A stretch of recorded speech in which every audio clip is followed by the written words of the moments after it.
Default passwords like admin and password may soon be illegal in at least one state.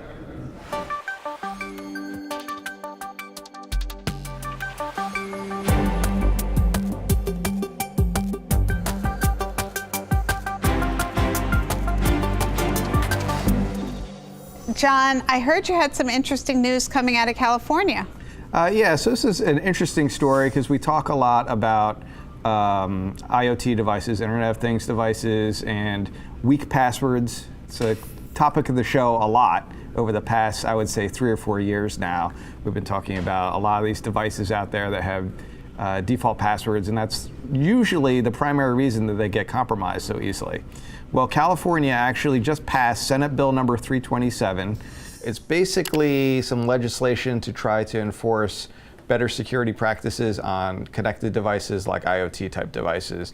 Notably, they call out that they shall not use default passwords anymore, which really is one of the largest problems with these devices. A lot of these vendors, they're going to have to do business across the United States. And if they want to work in California, they're probably going to set the bar at the California level for the rest of the United States as well. So I think there's going to be some carryover effect for everybody that's going to benefit from this. So in that respect, I'm kind of encouraged.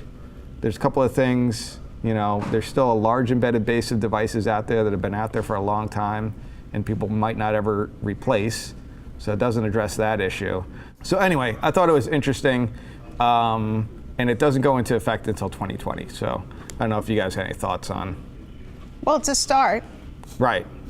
And they say that California is something like the 10th largest economy in the world. It's actually so large that when California does something, everybody has to pay attention. Oh, because it's so big so when California, like in terms of environmental regulations or whatever, it's such a large economy that you can't ignore California. So right. I think it is probably going to have a lot of impact. Right. Right. It doesn't seem like such a hardship to require somebody to change their password when they first log on their new device either. Makes kind of some sense. Yeah, I mean, it's something we've been saying everybody should do anyway, right? Yeah.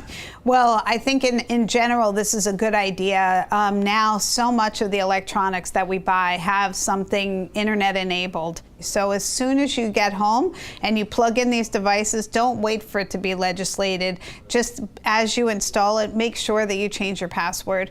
I would say 80 to 90% of all these compromised IoT connected type devices is because they have a default password that the owner just never changed.